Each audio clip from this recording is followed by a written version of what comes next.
Assalamualaikum warahmatullahi. Kembali lagi bersama saya, Vena di channel Ruang Sunyi, yang akan menemani malam kesendirianmu. Sebelum masuk ke ceritanya, tarik selimutmu, matikan lampu kamarmu. Mari simak ceritanya. Jika kamu belum tahu cerita bagian sebelumnya, silahkan klik link di kolom deskripsi. Jika sudah, mari simak cerita selanjutnya. Matahari sudah mulai naik tinggi saat Reni merapikan berkas-berkas di map plastik bening, kartu keluarga, KTP, dan surat pindah domisili dari kota asal. Sambil menutup tas kecilnya, ia memanggil kedua anaknya yang sedang bermain di ruang tengah. "Putri, Sasa, ayo kita ke balai desa. Ibu mau ngurus surat-surat dulu." Putri berseru, "Jalan jauh ya, Bu?" "Enggak kok. Kita jalan ke ujung jalan aja, nanti naik becak. Di desa ini belum ada angkot, apalagi ojek online," jelas Reni sambil tersenyum. Anak-anak tampak antusias, terutama Sasa yang langsung berdiri dan menepuk tangan. "Naik becak? Asik!" Mereka bertiga keluar rumah, menyusuri jalan kecil yang diapit pohon-pohon rimbun dan pagar kayu rumah warga. Beberapa tetangga yang mereka lewati menyapa dengan senyum ramah, meskipun sebagian lainnya hanya melirik tanpa banyak bicara. Tak butuh waktu lama, mereka sampai di ujung jalan, tempat sebuah pohon beringin besar berdiri dengan akar menjulur ke tanah. Di bawah pohon itu, tampak beberapa becak berderet dan dua tukang ojek motor sedang duduk sambil merokok dan mengobrol. "Becak, Bu?" tanya salah satu tukang becak tua yang mengenakan topi lusuh. Wajahnya ramah dan keriputnya tampak dalam saat ia tersenyum. "Iya, ke balai desa ya, Pak," jawab Reni sambil menggandeng Sasa. Mereka bertiga naik ke atas becak. Putri dan Sasa duduk di depan dengan kaki menjuntai, sementara Reni duduk di belakang mereka. Roda becak mulai berputar perlahan menyusuri jalan desa yang sempit dan dikelilingi hamparan sawah yang hijau menghampar. Angin siang bertiup lembut, mengibaskan rambut Sasa dan Putri yang tampak girang. "Lihat, Kak! Ada burung bangau," seru Sasa sambil menunjuk ke tengah sawah. Putri tertawa, "Iya. Keren banget. Kayak di film." Reni tersenyum menyaksikan anak-anaknya menikmati momen itu. Meski pikirannya masih memikirkan kejadian tadi pagi, ia mencoba tetap tenang. Di kejauhan, balai desa mulai tampak. Bangunan tua berlantai satu dengan cat yang mulai memudar, tapi halaman depannya bersih dan tertata. Setelah turun dari becak, Reni menggandeng tangan Sasa sambil berjalan menuju balai desa. Putri menyusul di belakang sambil sesekali memotret suasana sekitar dengan ponselnya. Bangunan balai desa itu tampak sederhana namun bersih. Dindingnya bercat putih kusam, dengan jendela-jendela besar yang terbuka lebar. Di dalamnya, beberapa warga duduk mengantri di bangku panjang. Reni langsung menuju loket pelayanan. Di balik meja kayu, duduk seorang pria paruh baya berbadan gempal dengan kumis tebal dan senyum lebar. Namanya Pak Jono, sesuai papan nama kecil di dadanya. "Selamat siang, Bu. Wah, ini pasti warga baru ya," sambut Pak Jono dengan suara berat namun ramah. "Silakan duduk, silakan. Aduh, anak-anaknya lucu-lucu." Putri hanya tersenyum sopan, sementara Sasa langsung menyembunyikan wajahnya di balik lengan ibunya. Reni tersenyum sopan. "Iya, Pak. Saya Reni. Ini anak saya, Putri dan Sasa. Kami baru pindah, suami saya kerja di Dinas Kehutanan." "Oalah, ngerti-ngerti yang ngontrak di rumah tua dekat kebun teh itu tuh?" tanya Pak Jono sambil mulai mengetik di komputernya. "Iya, betul, Pak," jawab Reni sambil menyerahkan berkas. Pak Jono mulai memproses data untuk pembuatan KTP dan KK terbaru. Sambil bekerja, ia sesekali mengobrol, melontarkan lelucon yang membuat suasana tidak tegang. Beberapa warga yang mengantri juga tertawa kecil mendengar candaannya. Namun suasana itu berubah sedikit saat seorang ibu paruh baya datang menghampiri meja dari arah bangku tunggu. Wajahnya keras, tatapan tajam, dan alisnya selalu tampak mengernyit. "Bu, tinggal di rumah Pak Suryo itu?" tanyanya tanpa basa-basi. Suaranya datar, seperti sedang menguji. Reni menoleh, sedikit bingung tapi tetap ramah. "Iya, Bu." "Memang kenapa ya?" Ibu itu menatap Reni beberapa detik sebelum menjawab pelan. "Enggak takut? Katanya banyak hantunya di sana. Udah lama rumah itu kosong."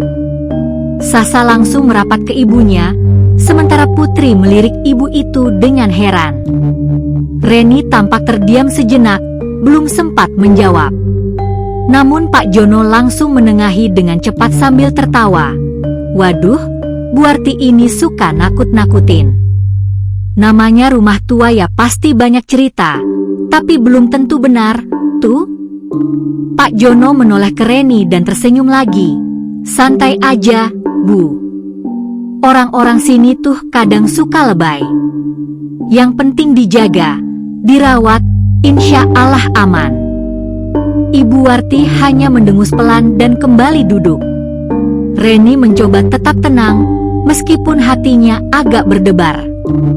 Ia mengalihkan perhatian ke anak-anaknya yang mulai terlihat bosan.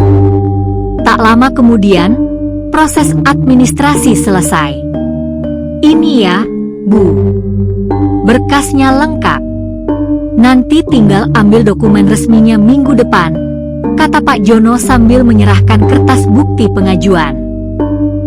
"Terima kasih, Pak Jono," kata Reni sambil tersenyum dan bangkit berdiri. Reni tersenyum dan menggandeng anak-anaknya keluar dari balai desa. Pak Becak yang tadi mengantar rupanya masih menunggu di bawah pohon beringin besar. Ia langsung tersenyum saat melihat Reni dan anak-anak keluar dari balai desa. "Nggak jadi jalan kaki, Bu?" candanya sambil berdiri dari bangku becaknya. "Waduh, kalau jalan kaki bisa gempor, Pak," jawab Reni sambil tertawa kecil. Mereka pun naik ke atas becak lagi. Sasa dan Putri kembali duduk di bagian depan, sementara Reni duduk di belakang, memeluk tas kecilnya yang berisi berkas-berkas penting. Becak mulai bergerak menyusuri jalan yang sama seperti tadi. Langit siang semakin cerah, awan-awan putih bergumpal di atas hamparan hijau sawah yang luas membentang di kiri dan kanan jalan. Sasa, yang tak bisa diam, mulai menunjuk-nunjuk sembarangan. "Bu, itu apa namanya?" tanyanya sambil menunjuk seekor burung kecil yang terbang rendah di atas padi. "Itu burung pipit, sayang," jawab Reni lembut. "Yang di sawah itu? Yang besar jalannya pelan-pelan kayak malu?" tanya Sasa lagi, menunjuk ke seekor kerbau yang sedang dikendalikan oleh seorang petani. "Itu kerbau buat bajak sawah," timpal Putri sok tahu. "Terus itu?" Sasa menunjuk ke arah gubuk kecil di tengah sawah. "Itu rumah hantu."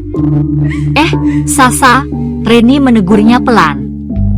"Bukan, itu namanya gubuk sawah, buat petani istirahat," jelas Putri sambil tertawa geli. "Dasar Sasa kebanyakan nonton YouTube." Pak Becak yang mendengar itu ikut tertawa. "Lah iya, Mbak kecil ini lucu banget. Di desa tuh banyak hewan, banyak cerita juga. Tapi yang penting semuanya tenang asal kita sopan." Sasa hanya mengangguk-angguk seperti mengerti, lalu kembali melihat pemandangan. Wajahnya tampak riang, matanya terus bergerak mengikuti apapun yang menarik perhatiannya. Reni mengusap kepala Sasa lembut, meski pikirannya sedikit melayang.